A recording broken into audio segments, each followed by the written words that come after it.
The threat of Imperiex has been nullified. But don't celebrate just yet, my friends. The danger has not passed. The super-intelligent Brainiac 13 has traveled to the present from the future for just this moment. In the seconds after Superman and the strange visitor rammed into the armor of the cosmic being called Imperiex, shattering it, Brainiac 13's war world hijacked that unleashed energy. It then launched an attack on Earth's ally, Apocalypse, using the leftover B-13 technology in Metropolis. Thinking that his ally finally betrayed him, Darkseid, ruler of Apocalypse, launched his own invasion of Earth. Naturally, that didn't sit well with Superman. He and Darkseid fought until Brainiac 13 showed its hand once more, this time attacking Apocalypse with the stolen energies of Imperiex. As much as either man hated to admit it, the real fight wasn't between Earth and Apocalypse. It was between Brainiac 13 and everyone else. And for Superman, that means he has only one solution left. Kill Brainiac 13 once and for all. Meanwhile, on Earth, President Lex Luthor has made a deal with the General of Pokolistan, a man claiming to be Superman villain General Zod. In exchange for the United States recognizing the General as a world authority, the General shall aid Luthor in winning this war. How they'll do that isn't exactly clear yet, but Luthor is sure that the key to victory is his now adult daughter Lena, who works for Brainiac 13. Let's finish this. My name is Ben, and this is Comic Book Breakdown, episode 13.7, Our Worlds at War, Part 7.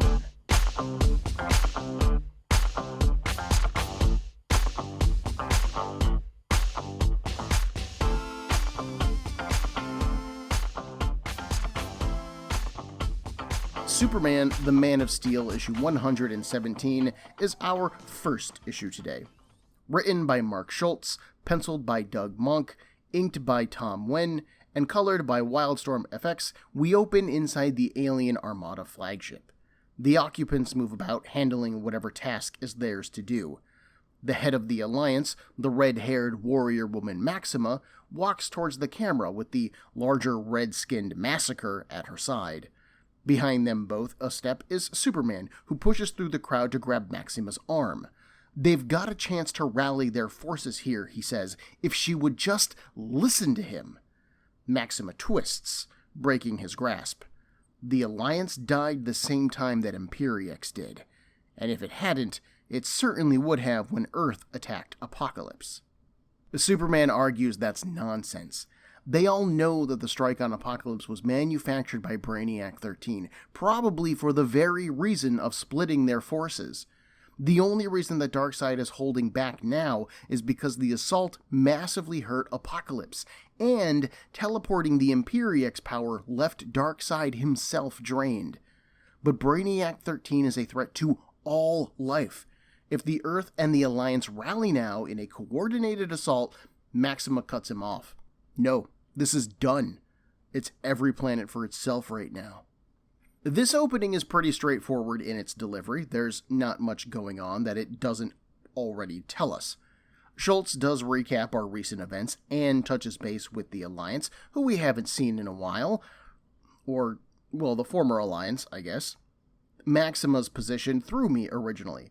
After all, I know that Brainiac 13 is a dangerous threat to all life, not just to Earth. But honestly, Maxima wouldn't know that, so why would she act that way? She led this force in order to avenge themselves upon Imperiex, and that's been done. Imperiex is destroyed. This was never about helping other planets or saving the multiverse for Maxima, so it makes sense that she'd be ready to bounce. Plus, like she said, Earth did attack Apocalypse, who was their ally. What's to keep Earth from attacking the Alliance ships next? From her perspective, Maxima is making the smart move here. The other thing of note is that bit about Darkseid. Superman says that he's falling back because of the attack on Apocalypse and that he is drained. And I don't know, that just seems kind of silly. Darkseid had enough energy and interest to attack Earth after it fired upon him, so why can't he attack Warworld now? And how can he claim to be drained from using his Omega Beams when he used them last episode to zap at Superman? And to teleport Graven away? This feels more like Darkseid wussing out than having a logistical reason to be engaged here, and I don't care much for that. I don't feel like that fits with the character. And honestly, it kind of feels like I missed an issue regarding Darkseid's situation, but pretty much all of Schultz's issues have been kind of jarring from a narrative perspective. I don't think that I'm missing an issue. I think that this is more like a feature of Schultz's writing more than a mistake on his part, unfortunately for me. On Earth, specifically over the city of Metropolis, a ship flies towards the twin spires of LexCorp Tower. Inside of it, we have the President, Lex Luthor, and his allies, General Zod and his minions, called Ignition, Faura, and Cancer with a K. Ignition's constitution makes him invisible to the B-13 technology, thus his ability to teleport freely. This is how he got into the White House and how he got Luthor out. Ignition will get Luthor back into the towers, while the General and the rest of his forces keep Brainiac 13's forces busy. The General, Faura, and Cancer then drop out of the craft and begin to battle B-13 drones. They're mechanical insectoid things, topped by these gigantic skeletal faces with glowing green brain portions. The craft banks as it approaches, spitting out Ignition now, who holds Luthor in his arms. They smash through a window, get to their feet, and Ignition is suddenly grabbed from behind by pointed legs. He's yanked back out of the window, but Luthor suddenly has a plasma rifle? Okay, sure. He gets to his feet, and he presses on. In space, we then move to Warworld. Maxima has aimed her armada at the planet, but her goal is to capture it, and the powers that it has within. Automated defenses like drones, massive robotic versions of Brainiac, and guns on extendable arms stand in their way, though. Maxima, Massacre, and a handful of their forces assault the surface, and they fail. They're blasted to their knees, only the super strong among them surviving the defenses. But the drones approach on metal legs, ready to finish the job up close. Then a shield drops in front of them. The S-Shield of Superman. A handful of Earth's toughest have come to save them, including Wonder Woman, Shazam, and Captain Atom. They lift up the survivors and evacuate, with Superman taking Maxima. She stares at him as they fly away. Even after turning down his offer of an alliance, he would still risk death to save her? He looks to the stars, telling her to save her breath, so that she can console her survivors. Massacre watches this exchange, his eyes wide. He can see a connection there, and I don't know, maybe he's seeing it for the first time? It's a little hard to gauge. At LexCorp, the President has found his daughter. She's inside of a dark room, standing on some kind of raised circular platform. He lowers his gun, and they talk. Lena had hoped to play with him some more, but this invasion only highlights how troublesome Lex is. He holds up a finger. Ah, that kind of hatred is a very human kind of hatred. Something that Brainiac 13 wouldn't have given in to. Eliminating Luthor quickly would have been the efficient thing to do, the smart thing to do.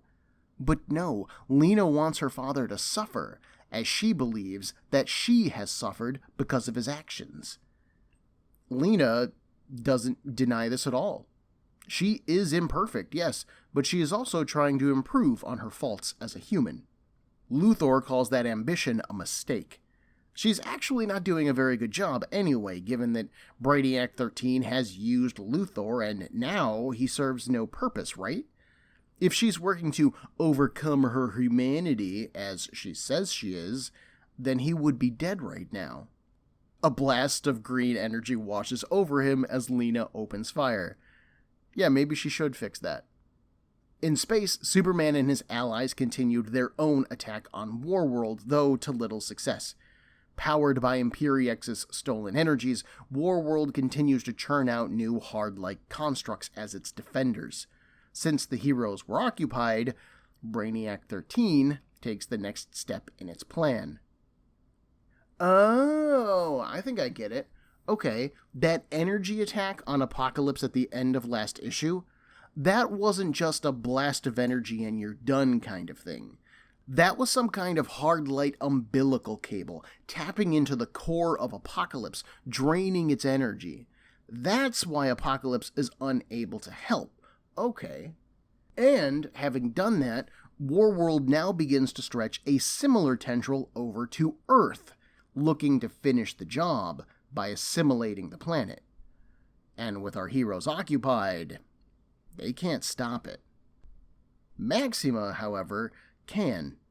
Having fallen back to her flagship, Maxima had been watching the conflict and guessed the situation. She then ordered her crew to abandon ship. Many of them did, but the loyal ones stayed, including Massacre. Then she changed their course, directly for the energy tendril. This energy had been birthed from Imperix's power, though, power used to consume galaxies. The impact of Maxima's ship on the energy umbilical, as large as it was, did practically nothing. Superman watches this happen in horror. Then he presses a hand to his ear as a voice comes over his earpiece. He doesn't recognize it at first, but then the energy tendril between Warworld and Apocalypse snaps. Flying through space is a suit of armor. Its blue is so dark as to be almost black, accented by red areas. The faceplate covers the whole head, but has 4 angled bars of red. I'm guessing that the wearer looks through a set of those. In his hands is a long-handled hammer.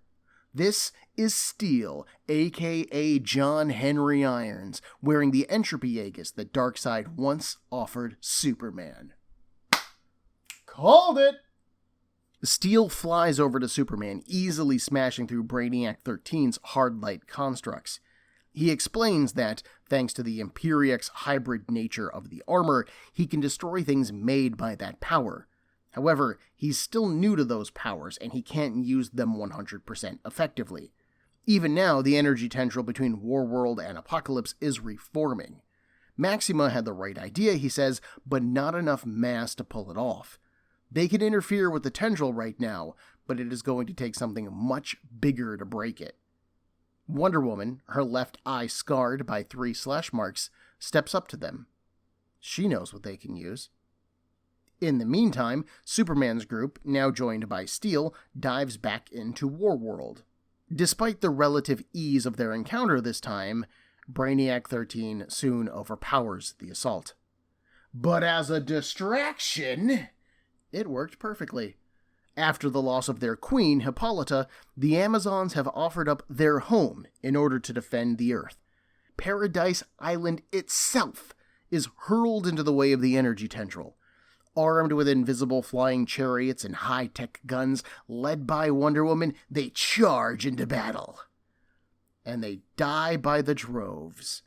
Smaller energy tendrils, their leading portion capped off by a Brainiac face, erupt from the larger tendril, targeting individuals.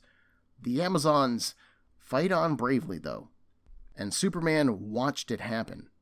Now captured by Brainiac 13, Superman has been plugged into Warworld. Brainiac 13's main body stands before him, ordering Superman to look.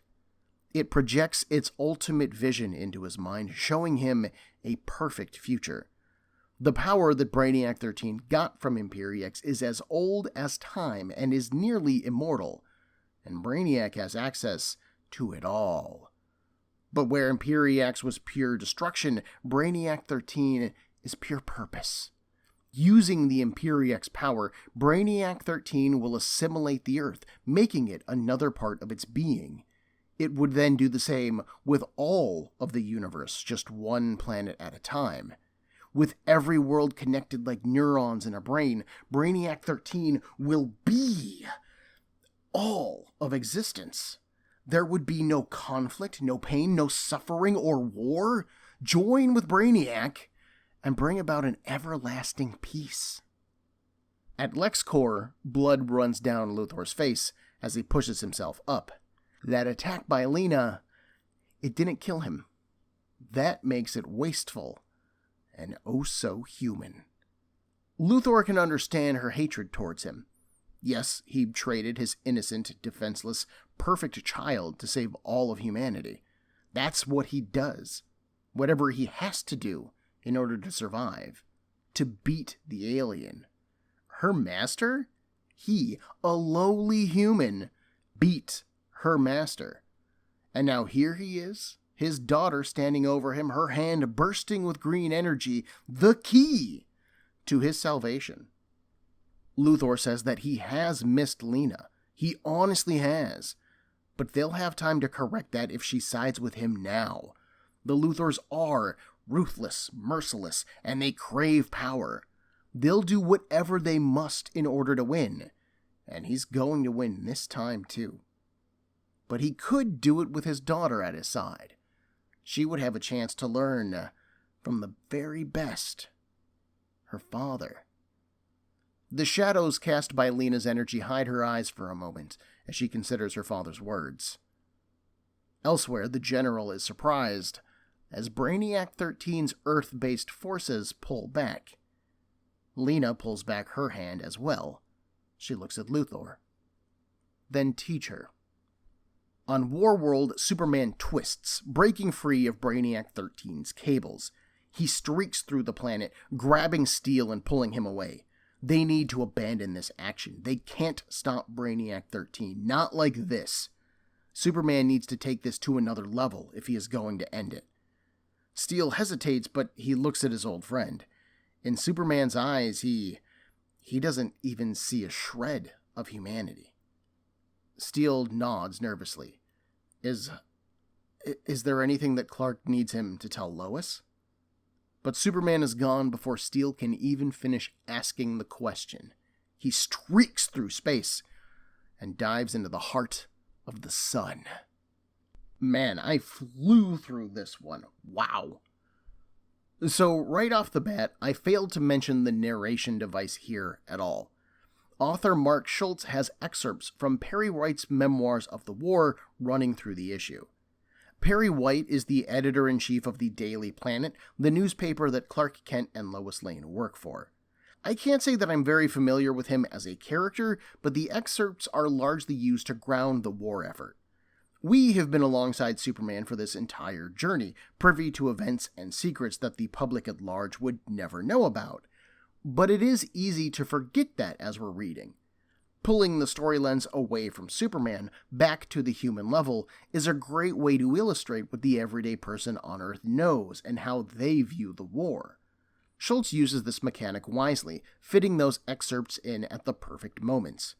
As Superman tries to keep Maxima allied with Earth at the beginning, but fails, Perry comments that the details of whatever went on up in space will probably be lost to all but a privileged few.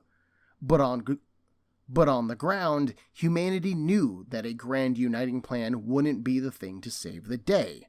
Rather, it would be the actions of the individual that turned things around, and then we cut over to Lex Luthor and his actions, showcasing how right Perry was. This also serves to pull us, the audience, away from the mind of Superman or those involved in the story. Loeb's writing, despite using the presidential speeches as cover, focuses squarely on Superman and how he is reacting to whatever the story is thrown at him. Casey's writing is laser-focused on Superman, the only book to really narrate from his perspective, actually. This has worked really well, like when Superman allied with Doomsday and was quieting his own morals as he killed Imperiex probes, as it helps us experience the story from Superman's perspective. That's good. But Schultz pulls us back out, and at this stage in the story, that's refreshing, especially since so much of this issue also rides on the shoulders of Lex Luthor's actions. Schultz also has chapters throughout this issue initially used to indicate a major shift in narrative, like going from Superman's squad saving Maxima and Massacre to Luthor and Lena scene, but I would be lying if I said that there was some kind of pattern to it. There doesn't seem to be a page count requirement or a certain story shift. It's not like the chapters are divvied up between Superman and Luthor at all. They're just there. They feel very arbitrary to me. Maybe they're meant to indicate, like, where in Perry White's memoir that particular bit of writing came from, but I don't see why that would be a thing. It's not like you can actually buy White's memoir and reference those bits of writing. So I largely just dismiss this as a writer's proclivity for throwing in something that they wanted to use. The stuff with Lex and Lena is a bit roundabout, but it's pretty great from an emotional character point of view. I like him appealing to Lena's humanity, but not like the positive parts of humanity. Normally, we tend to think of humanity's ability to self-sacrifice, to consider others, to love and create and share as some of our greatest emotional assets. But here, Luthor appeals to Lena's most selfish concerns, her hunger for revenge on her father, her lust for a power greater than what she has, and a need to survive no matter what she has to do.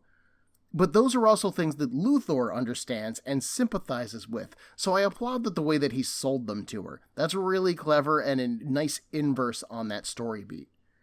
The roundabout part is Luthor's claim of beating Brainiac 13 once before.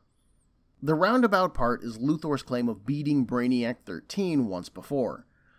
happened in the Y2K storyline, in which Luthor bought off Brainiac 13 by giving him Lena. But thanks to this story, we know that that was part of Brainiac 13's plan all along. Brainiac intended to leave Metropolis infected with the B-13 technology so that it could be used now against Apocalypse, and he needed Lena in order to manipulate Luthor into allying with Maxima and Darkseid in order to see Imperiex destroyed and then his energy stolen. Luthor didn't beat Brainiac 13 in the Y2K storyline, he played right into his hands. So when he claims to have beaten her master once before, he isn't really telling the truth.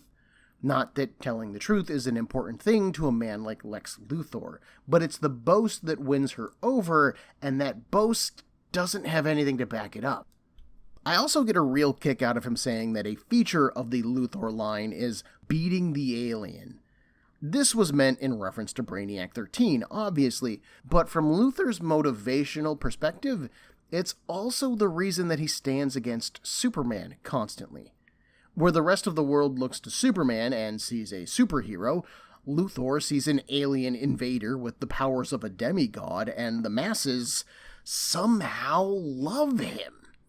And despite all of Luthor's successes in his life, and the technological bounds that his company has made, and all of the good that Luthor has done the world, the people love an alien more than they love him. And that just gets to him so badly. I love it. The Superman stuff jumps around a lot more, but like I mentioned, I think that's more of a feature of Schultz's writing. The stuff with Maxima is super sweet, given how little screen time she's gotten in this story as an actual character. It is clear that she has encountered Superman before, given their interactions back in Man of Steel issue 115, but we don't get a lot of context for that previous interaction. Here, though, we do see a bit of it. When Maxima and her forces storm Warworld and get their butts kicked, Superman and his crew pull them out, and Maxima is touched that Superman would do so. Perry White's narration indicates that there must be some sort of bond between the two that the rest of the world isn't privy to. Otherwise, why would they risk such a dangerous operation to save someone who isn't an ally? And to some degree, I would dismiss this. Superman would have saved Maxima because she needed saving. It's as plain as that. But Massacre hears Maxima's awe, and the look on his face is like a dude realizing that the woman he loves is in love with another man. It's surprised and maybe a bit hurt. And later on, when Maxima flies them into that energy tendril, Massacre's hand rests reassuringly on her shoulder, and she places her hand over it, acknowledging that. So I'm thinking that maybe Maxima and Massacre had a bit of a thing going on. Looking into it, Maxima's whole character motivation... Holy crap, I can't believe this. No, I can believe it. Was that she was traveling the galaxy looking for the strongest dudes to bone and make some super awesome babies with. And of course, Superman was her top pick. It didn't work out, naturally, and it looks like Maxima has been both a villain and a hero at times. She's even been a part of the Justice League, so that's kinda neat. I didn't know that. The reintroduction of Steel was nicely done. I like Steel's overall role in this story so far. The way that they introduced him, the way that they set up this outcome, but then they didn't really touch upon it. We don't get to see the moment when Iron survived, or if he got to make the choice of being put inside the Entropy Aegis. He just shows up and saves the day, and I like that. This is, after all, Superman's narrative, and after a point Lex Luthor's, and they should have our main focus. The armor looks cool, it's got an added power in battle, and I like Steel's general resolve. I am immediately reminded of the scene from Superman 117 between General Rock and the Strange Visitor. Steel literally died and somehow came back and was somehow given this great power and armor and is then dropped into the middle of a new wave of this strange war, and he doesn't even blink. He just gets to work saving the universe, doing the job. God, I like that. I am a bit torn on the bit concerning Wonder Woman and Paradise Island. Not because of the story element itself. I actually think the idea of chucking the island at Brainiac is kind of fun. No swearing. And dope, actually. It's like this super complex, advanced AI with this brilliant scheme to achieve universal dominance that it has moved through time in order to accomplish stands against us. And humanity throws a no swearing fucking rock at it. But other than that, how did they do that? Paradise Island is literally an island in the ocean. Did the Amazons teleport it here? Did they strap some engines to it? Did they use magic to transport it? I have no clue. And the most obvious solution to this line of questioning is to buy the Wonder Woman tie-in issues, and I don't want to do that because they're pricey. Or at least they're pricier than I care to pay for the tie-ins to an event that is running through a book that I don't even collect so that I can put it in another collection. And do the Amazons not need to breathe in space? Wonder Woman's Golden Eagle helmet clearly has a face shield, implying that there is some kind of breather or rebreather at work, but none of the other women have face shields. They're just standing on an island, in space, fighting energy tendrils with guns and swords. Like I said, this no swearing, it is dope, but it doesn't really get explained very well. The Superman's end-of-issue encounter with Brainiac 13 is perhaps the most jarring part of the issue. Superman and his team plunge into Warworld. We're told that they got beat, but distracted Brainiac 13 enough for the Amazons to launch their attack. And then bam, Superman is just hanging in Brainiac 13's foyer with wires attached to his neck. It makes sense, I'll give you that. Everything that we have been shown so far would indicate that Superman and his crew wouldn't be able to stop Warworld just by punching at it, so I can believe that Superman would end up captured. I can also believe that Brainiac 13 would rather win Superman over than have to fight him again and again. Hell, even if all he did was keep Superman busy for long enough, the rest of his plan might have time to finish anyways. It's not like Earth is really putting up a great defense here. But it really does feel like we're missing a moment. Where is the page of Superman being dragged before Brainiac 13, who stands triumphant over him, gloating about how his superior vision of the universe shall win the day? And what happened to the rest of the people who were fighting with Superman? Did Brainiac 13 not capture them? Did Superman maybe sacrifice himself to buy them time in order to escape? Why not just capture them all and try to win them all over, thus increasing Brainiac 13's odds of success? Again, I feel like we're missing something here, and it's not like it's a really critical moment, but it is jarring to see this jump in the story. We do get Brainiac 13's master plan, and that is the important thing here. That's why we're here. Given that it is a time travel plan, I won't claim that it makes perfect sense to me. For example, if Brainiac 13 is from the future and its manipulations of Earth and Apocalypse are the only ways to stop Imperiex, then that would imply that Imperiex was beaten once before. Otherwise, all of existence would have ended, and the future would have ended along with it.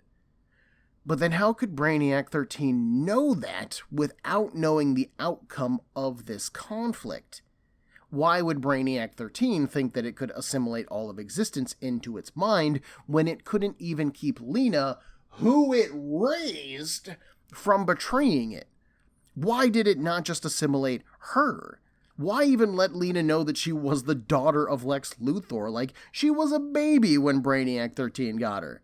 Those kinds of story details definitely have gotten lost in our larger narrative and emotional stakes, and those are compelling enough that I honestly don't care about these small little middling problems. But the thing that interests me the most is Brainiac 13's plan to use space as its brain. 'Cause I find that kind of thing just fascinating. Ever since I was a kid, and I kind of trace this line of thought back to the movie Men in Black, the relativity of size to existence has always fascinated me. The idea that Earth is part of a solar system that fits into a galaxy that circles through a universe that has no discernible end, but that could also be inside of a bubble, or a glass orb, or a computer simulation, just intrigues me so much. The idea that energy could link planets, and then that energy could become a thinking mind, and that the universe could be the brain of a sentient being, is right up my alley. To some degree, honestly, that's kind of how I envision the mind of God working, so yeah, I definitely like this. This is a cool idea, and is a nice pivot away from Imperiex, who was basically like extra-large Galactus, but with less personality. Like, oh, Marvel's version eats planets, well I eat galaxies, look at me, I'm Imperiex. Whatever, dude, at least Galactus has pathos. And that brings us to the ending, where Superman charges off into the sun. Obviously, that is a big deal, as Superman gets his powers from the radiation of our sun, so it is a good guess that if Superman is flying into it, it is in order to get a power boost. But the creepy thing here is how he left Steel. There is a moment in Perry White's memoir narration where he references something that Steel would later say, quote, "At that moment, Superman's eyes had nothing of the human in them. He was certain that the war had finally forced all emotional attachments from the Man of Steel, leaving only a weapon in service to the existing universe." End quote. And hot damn if that ain't chilling. This narrative has pulled and poked at Superman's humanity the entire time it's been happening. We have seen this, and it has always made Superman worse. He fought alongside Doomsday to no end. He fought Imperiex probes on Earth to no end. In fact, you could argue that doing so only made things worse, as it cost Earth heroes like Hippolyta and Major Lane. So this makes us think that it's Clark's humanity that will ultimately save the day, because sacrificing it has never worked. But then we get this. We're at the end of this. The big plot twist has happened. The new bad guy has risen in power and seems unstoppable. His grand plan has been revealed. And then Superman throws away his humanity one more time. How could this possibly end well? What else can Superman lose? And what power can he gain from the sun in order to stop an entire planet? These are all very good questions, and it is one hell of a cliffhanger. Thankfully, we don't have to wait long to find out. Superman in Action Comics issue 782 was written by Joe Kelly, penciled by Kano, inked by Marlo Alquiza, and it was colored by Wildstorm. As it opens, multiple stories are running simultaneously, cutting back and forth between them all very quickly. On Earth, Lex Luthor and his daughter, Lena, work to turn Brainiac 13's technology against him. On Apocalypse, Darkseid struggles to reignite the fire pits of his planet in order to rejoin the conflict. With him, strangely enough, is Wonder Woman. Above Warworld, Steel rages at the futility of his death and rebirth, and at the war itself. Inside of the planet, Brainiac 13's main body sits upon its throne, eager for the last few hours to pass, and its rebirth to begin. And finally, we have Superman diving into the heart of our very own star. He feels relief at first as the sun pours energy into him, burning away his doubts and fears. So many lives and so much has been sacrificed in the name of this conflict, and it needs to end now.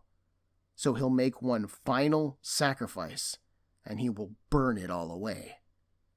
Curling into a fetal ball, energy bleeds from Superman's head. His bones are visible through his flesh as radiation pours through him.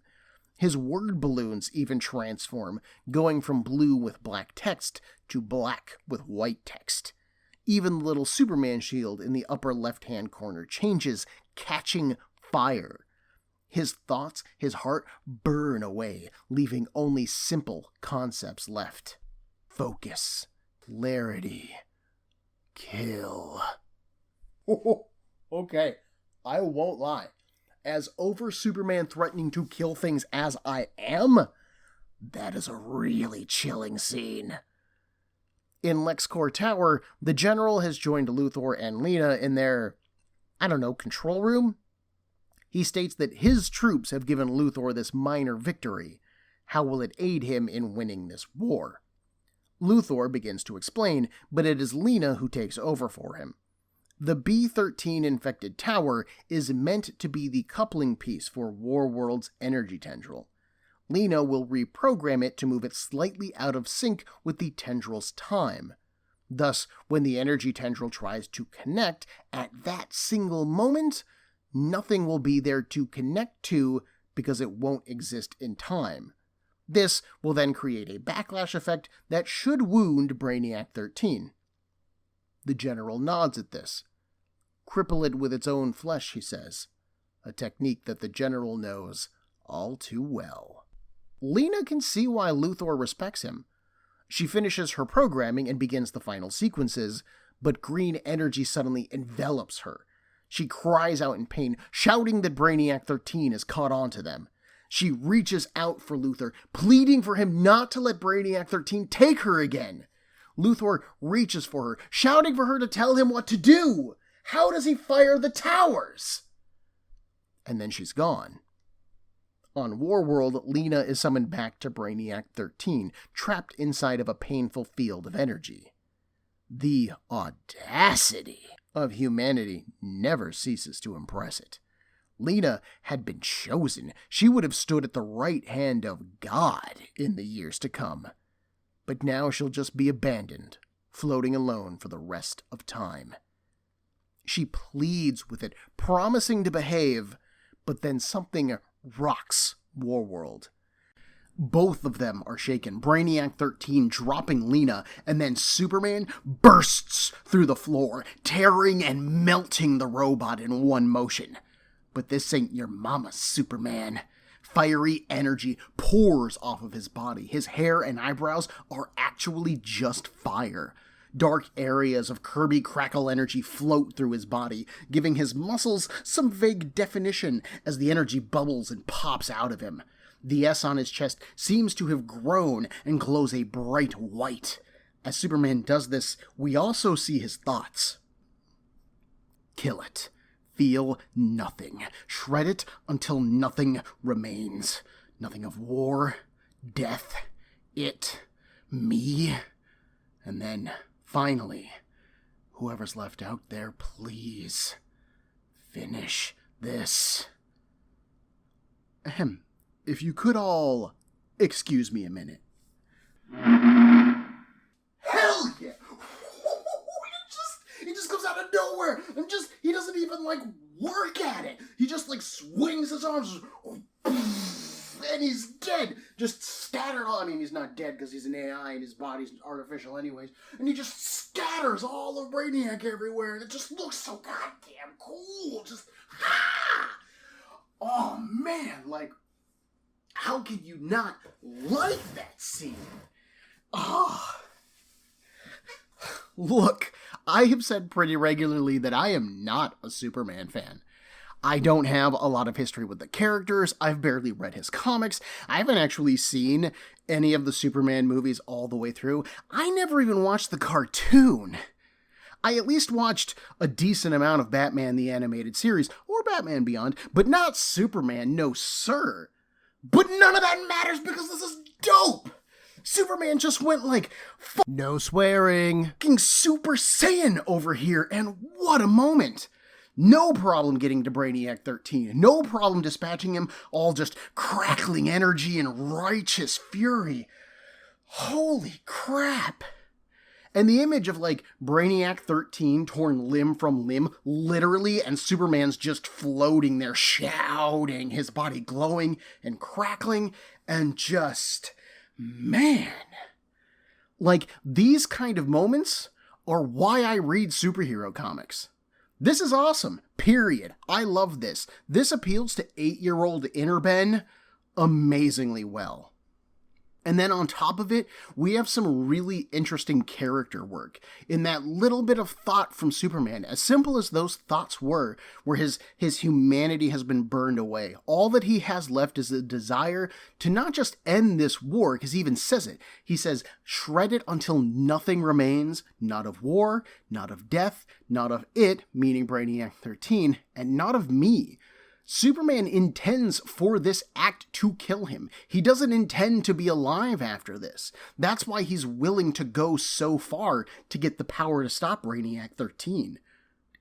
He says, whoever's left out there, please, finish this. His thought is to stop Brainiac 13, defeat Warworld, and die in the process. And the rest of Earth's heroes can end the rest of the war. That's dramatic AF, and tied in with everything else that's going on, it just adds such a nice undercurrent to this moment. This is Superman going balls to the wall kamikaze against Brainiac 13. And it's just so energetic. Like I said, I can feel my heart going right now. Like, I love it. So, other than jumping around like a flea on a cat that is being lowered into a bathtub, Joe Kelly basically catches us up on everyone involved in the war here at the beginning. He doesn't really explain much about what's going on with each of them, though.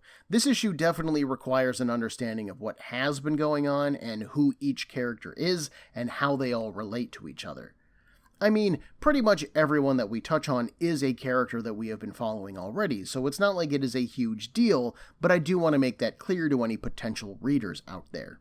That said, the only story element that's particularly weird feeling is the moment between Darkseid and Wonder Woman. It's been kind of established that Brainiac 13's energy tendril drained Apocalypse, so that explains why the fire pits are down, sure, but why is Wonder Woman there at all? The last that we saw her, she was on Paradise Island fighting the energy tendril that was heading to Earth. I'm assuming that I would know more if I was reading the Wonder Woman tie-in issues, and I don't wanna. But maybe I have to. Dang it. And the thing about that final moment with Superman, that happens in the first 7 pages. So whatever Superman is doing here, that isn't the final plan. This is the desperate gambit before someone pulls the actual plan out of their butt, and it is already this cool. That bodes pretty well for the future. At least I hope. So Steel reports about Superman's current state, and Luthor, somehow, is listening to that signal and hears it. In LexCorp Tower, his fingers are a-flying over some keyboards, preparing to execute Lena's plan. Superman's attack is just the distraction that he needed to finish the math. Or rather, that Jimmy Olsen needs. I don't know where the F Jimmy goddamn Olsen came from, because he hasn't appeared in this saga at all up to this point, so if you're lost by this, Don't worry, so am I. But he is there, and he is plugged into Lena's devices, his eyes staring into nothing as he spouts algebraic equations. Luthor smiles. They're recalibrating now, and will be ready to fire soon. Then, on Apocalypse, Darkseid tells Wonder Woman that he needs his powers renewed if he is to use his Omega Beams on Brainiac 13.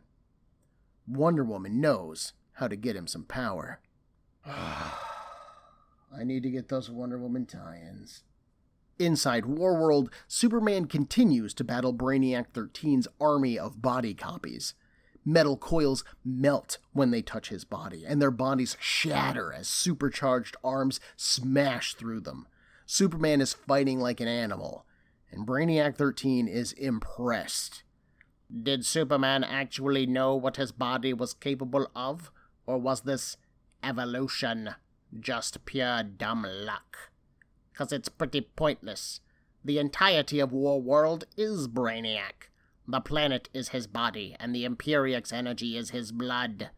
It can take this kind of punishment forever.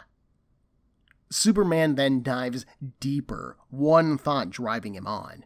If Brainiac 13 has a body, then it has a heart. And if it has a heart, then it can be killed. He does find a glowing, pulsing orb with an ever-shifting core of like starfield at its center. Superman braces one hand against it, preparing to punch it into oblivion, and then it speaks in his head, and it tells him to do it.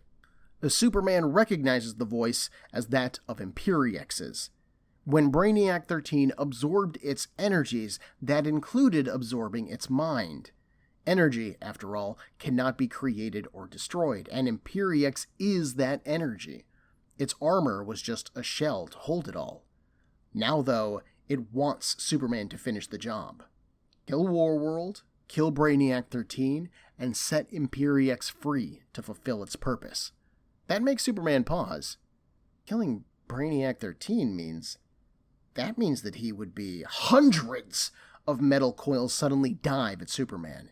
Imperiex is trying to attack Superman physically to keep him from figuring this out mentally. It also outright tells Superman not to think about it because it's only going to confuse him. He is beyond such thoughts now, isn't he? Beyond things like pain and suffering. Free Imperiex and end it all for good. Destroy the Manipulator, end the war, and free Imperiex.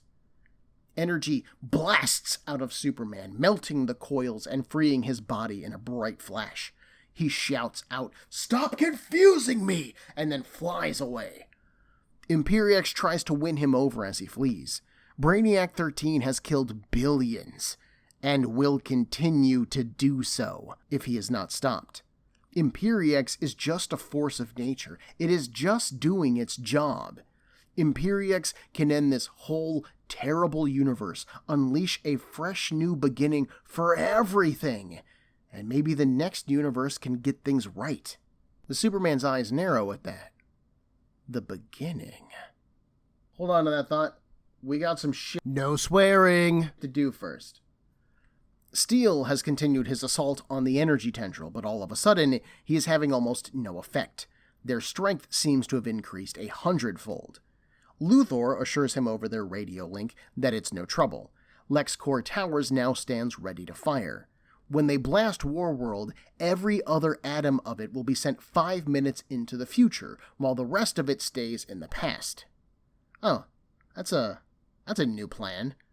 I thought we were going to keep the energy tendril from plugging into the tower and assimilating Earth, and then that would cause feedback, which would damage Warworld, but okay, cool, we'll go with this instead. We need to improvise. Let's be open to new solutions, Ben. Let's roll with it.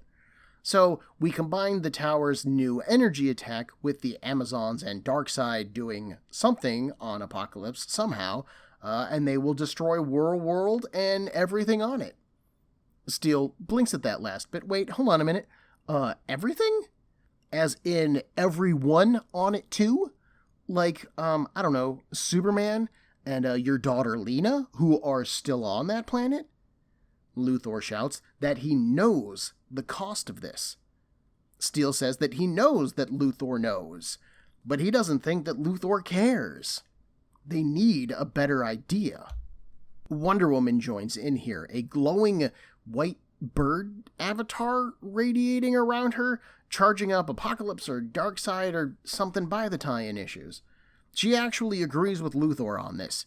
They need to end this now. They just don't have a choice. They don't have time for a better solution. There's a brief pause as Steel lets that sink in, and then Steel begins to fly away from Warworld. Fine, he says. Do it. But then the telepathic voice of Superman cuts into his mind. The Martian Manhunter is barely sustaining the link, so he doesn't have much time, but he needs to talk to everyone. He tells them that destroying Warworld will unleash Imperiex. Unleashing Imperiex means destroying the universe. So they are going to need a different plan, and Superman pitches them his idea. Silently, he thanks his fathers for the inspiration. He thought that he had nothing left to offer this war. That was wrong. Thanks to them, he is stronger than even he dared to think he was. Oh, by the way, he does this whole bit while pushing Warworld into position.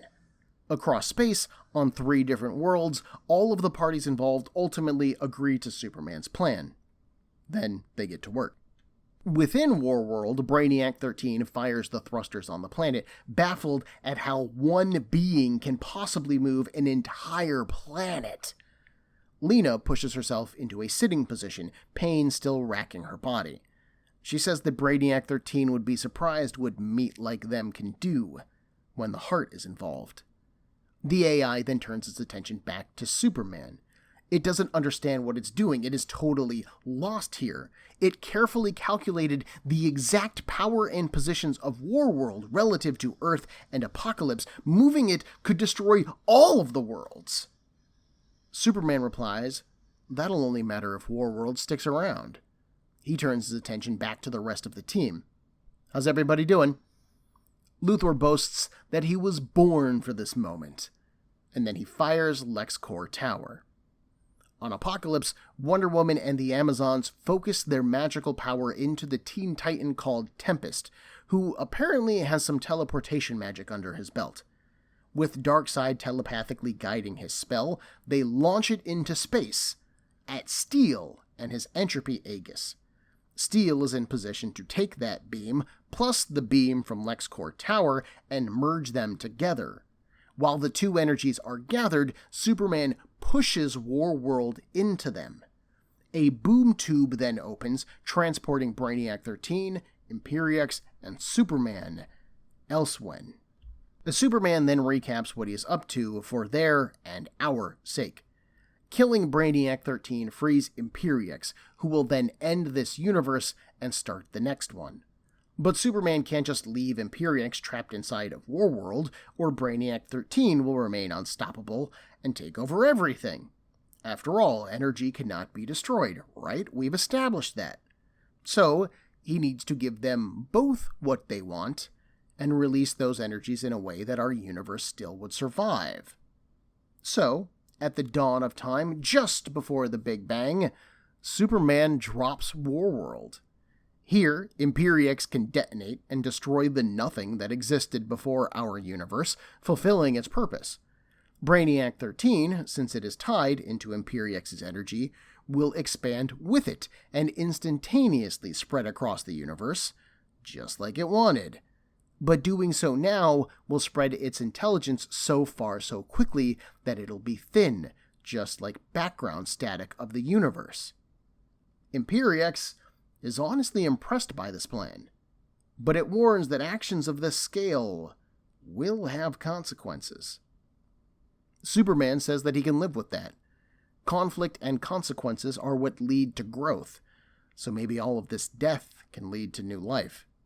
He takes something from Brainiac 13, some kind of pod or egg, and then he heads back up the boom tube. Brainiac 13, meanwhile, rages. As Warworld destabilizes and Brainiac screams, Imperiex comes to a realization. It set out hollowing the universe in order to fix a mistake, something wrong with it. It was trying to set things right. Only now does it realize that the mistake that it sensed was its own existence. Then they detonate, and the universe, as we know it, is born. On Earth, Lex Luthor stares out of LexCorp Tower, waiting for something.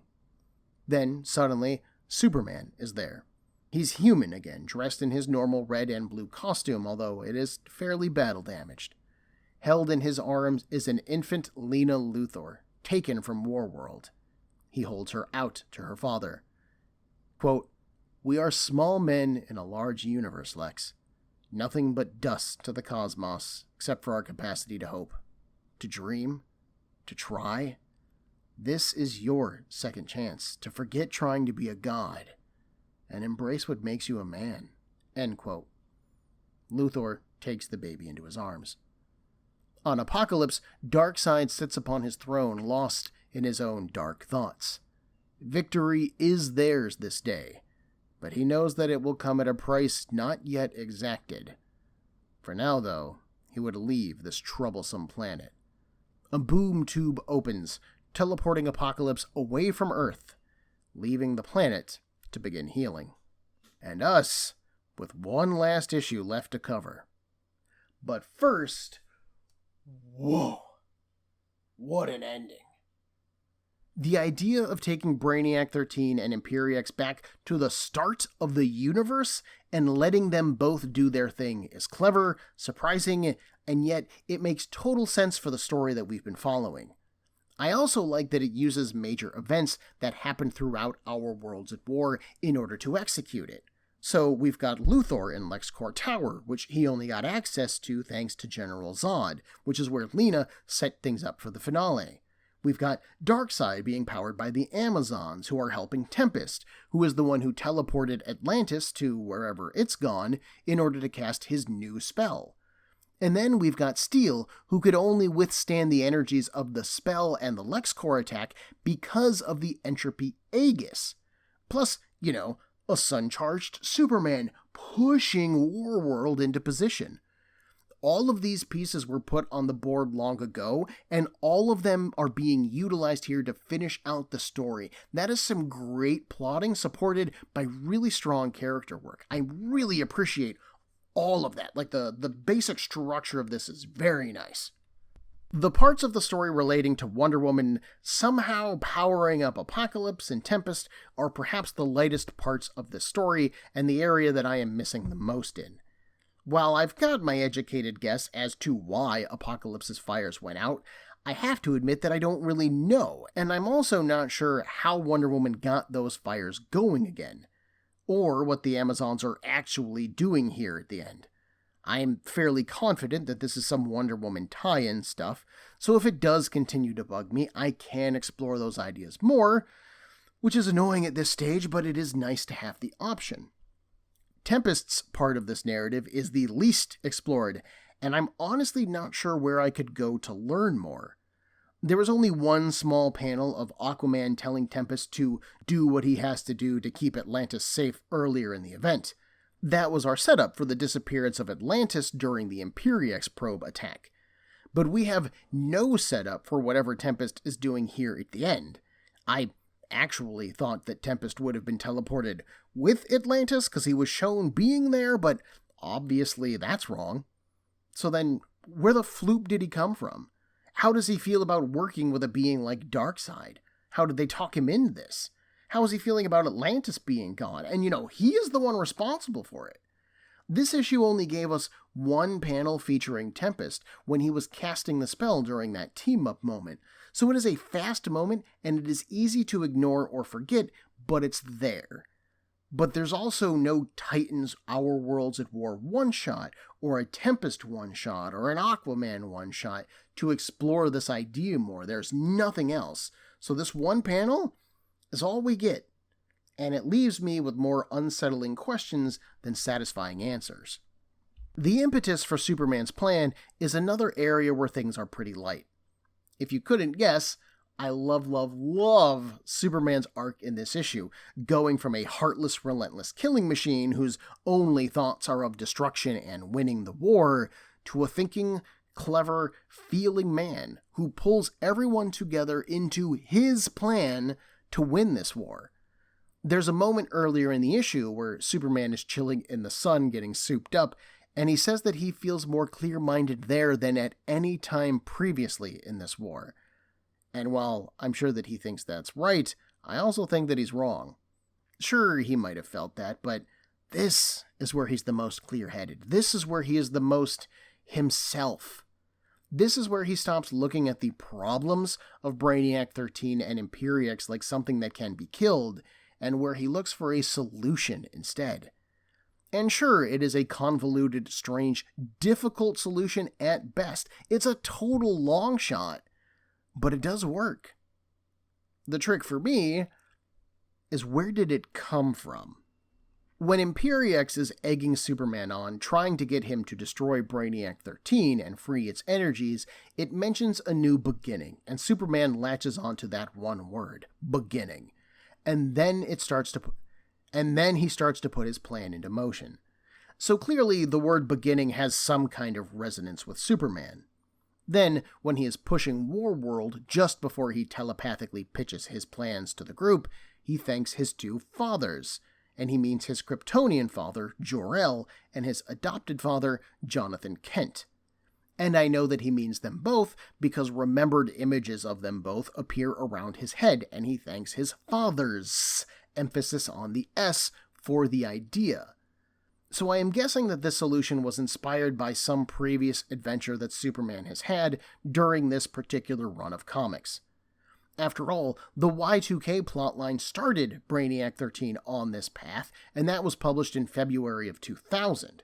Our Worlds at War was launched in the middle of 2001, so they would have had time to publish a number of comics over the 4 ongoing Superman books. I wish that there was maybe a more detailed flashback moment highlighting that specific moment, or the scene, or the conversation that ultimately sparked Superman's idea, but clearly we didn't get that. Shockingly, for the amount of content that we get here actually, this issue is a standard 22-page comic, and a lot of these pages are just jammed with panels, so we didn't really have room for a flashback sequence without cutting into a larger scene, and again, everything works. This solution goes fine without it, so it doesn't feel like it's really necessary, but it does feel like it just comes to Superman from out of nowhere. Perhaps the other biggest problem I have is Jimmy Olsen coming out of goddamn nowhere to help Luthor recalibrate? Perhaps the other biggest problem I have is Jimmy Olsen coming out of nowhere to help Luthor recalibrate LexCorp Towers. And this is a story element that actually is covered, but it happened over in the Our Worlds at War Harley Quinn one-shot, which is going for at least $10 plus shipping, generally making it about $15, and it max like $40, so I didn't pick it up. I might get that cheaper copy, though, because that's not terribly expensive. Maybe once the holidays are over. I've still got Christmas shopping to finish and other collections that take priority right now. It does seem like it's gone down in price, though, so that's a good sign. It might even be cheaper by the time I buy it. And anyways, while that moment is jarring, having Olsen come out of seemingly nowhere, and there's not even an editorial footnote to point me to the Harley Quinn book, for shame! DC editors, for shame. It is also a small enough moment that it doesn't really bother me in the totality of this story. If you removed Olsen's appearance, then that story element is just down to Luthor recalibrating the towers himself, and I honestly have no reason to think that he can't do that, so it's fine, it works well. Otherwise, clearly, I really dug this. I think that Kano knocked it out of the park artistically. There were a lot of characters to draw in this, all doing their own specific tasks, and there's lots of weird ideas to convey, like the Imperiex core, brain, heart inside of Warworld, or what the Big Bang looks like when you add in an exploding planet of technology and the leftovers of Imperiex, or what Super Saiyan Superman looks like. And Kano did a great job. During the scenes with Luthor and Lena, they're both just covered in weird technological bits, and Kano draws them all with long wires crossing the panels and their strange bits of tech. They're just so detailed, they look great. If I have any artistic complaints at all, it is perhaps that the coloring is a bit dull. Wildstorm just can't seem to make those colors pop like the Houriers do over in Superman. So we've crossed the threshold. Imperiex no longer threatens the universe or the multiverse. In fact, he was actually part of it from the very beginning. Brainiac 13 no longer threatens the present either, its mind scattered across all of existence billions of years ago. President Luthor has helped save Earth and gotten his daughter back, and Superman can finally stop fighting. The war is over. But recovering from a war takes time. Homes and buildings and cities will need to be rebuilt. Emotional bonds will need to be healed too. The losses that Earth sustained will need to be mourned or memorialized, whichever seems most appropriate to the survivors. The war might be over, but its effects can still be felt. Join me next week for Comic Book Breakdown episode 13.8, the final part of Our Worlds at War, Part 8. Everyone, there are a million podcasts vying for your time and attention, and I'd like to thank you for listening to mine. If you would like to get in touch with me to share a concern, request a series, compliment me, berate me, whatever you like, send me an email at cbbreakdown@gmail.com. Otherwise, thanks for listening.